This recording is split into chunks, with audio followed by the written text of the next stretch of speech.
আসসালামু আলাইকুম। আমি মোহাম্মদ সোহেল রানা।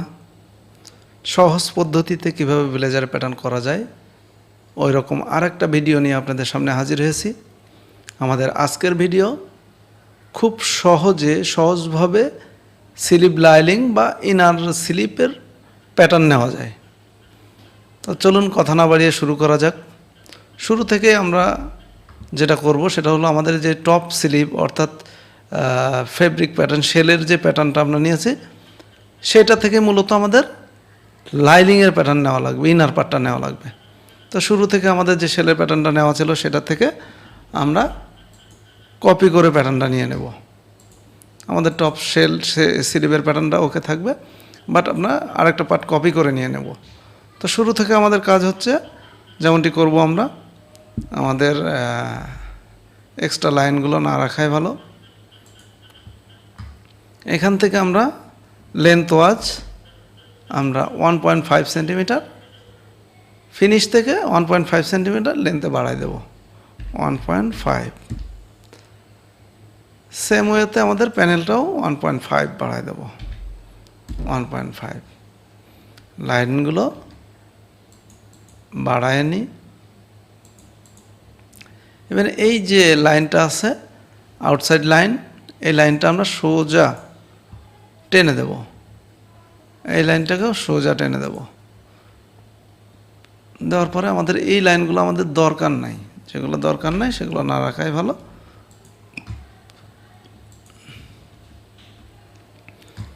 তো এরপর হচ্ছে আমাদের স্লিপ, যে স্লিপটা এই স্লিপ থেকে এইখান থেকে ধরে পুরোটাই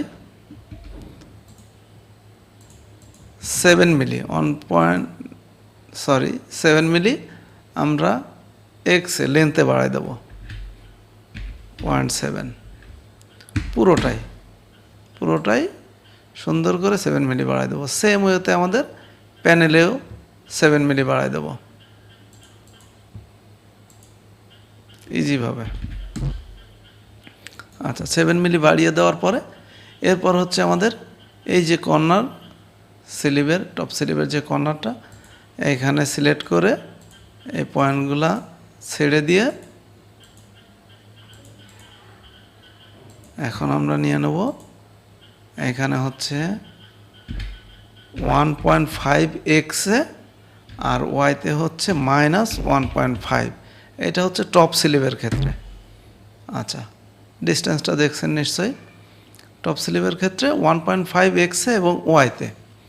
আচ্ছা, সেম ওয়েতে আমাদের স্লিপ প্যানেলটাও নেওয়া লাগবে। এগুলোকে ছোটাই দিই, যেহেতু টপ স্লিভে ছোটাই দিয়েছিলাম। তো এইটার ক্ষেত্রে একটু ভিন্নতা, সেটা হলো 1.5 সেন্টিমিটার -1.2। প্যানেলে আমাদের খুব বেশি লাগে না, এখান থেকে 8 মিলি থেকে অ্যাক্সিয়াম হলে ওকে। তো নিয়ে নিলাম, আমাদের কিন্তু খুব সহজেই হয়ে গেল স্লিভের লাইনিংয়ের ব্যাপারটা। তো এখন আমরা পিসটা বের করে নেব।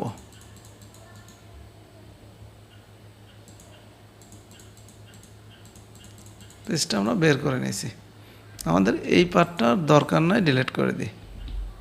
আচ্ছা, দেখুন আমাদের এটা হচ্ছে টপ স্লিপ, এই কাটমার্কটা আমাদের দরকার নাই। আর একটা হচ্ছে স্লিপ প্যানেল, ইনার স্লিপ। তো এখন আমরা যেহেতু নিয়েছি, নেওয়ার পরে একটু মিলায়ে দেখি কি কি অবস্থানে আছে। আমাদের এই লাইনটা, এই কাটমার্কটা আমরা সরে নাই, বাকি সব সরছে। এই যে এই লাইনটা আমরা মেলায় ধরবো। তো ধরার পরে কি হচ্ছে, আমাদের এইখানে আমাদের 2.5 থেকে 3 সিএম এর ভিতরে থাকতে হবে বেশি। তো আমার 2 সিএম 6 মিলি আছে, ঠিক আছে। এইদিকে 7 মিলি, এদিকে 7 মিলি, দেন ওকে। এখন হচ্ছে যদি আপনি অ্যাসেম্বলি মিলায়ে দেখতে চান, সেক্ষেত্রে আপনি দেখেন লাইলিংয়ের ব্যাপারটা এবারে যে সে ওকে, জাস্ট একটু মাইনাস। লাইনিংয়ের ক্ষেত্রে এটা সমস্যা নাই। ঠিক সেম ওয়েতে স্লিপ প্যানেলটাও আপনি দেখতে পারেন। যেটা মিলায় দেখার ব্যাপার বলতেছি, একটু মাইনাস, স্লিপ লাইনিংয়ের ক্ষেত্রে একটু মাইনাস, সমস্যা নাই। তো এই ছিল মূলত আমাদের আজকের ভিডিও। সাথেই থাকবেন, শেয়ার করে দিবেন, অন্যদেরকে দেখার সুযোগ দিবেন।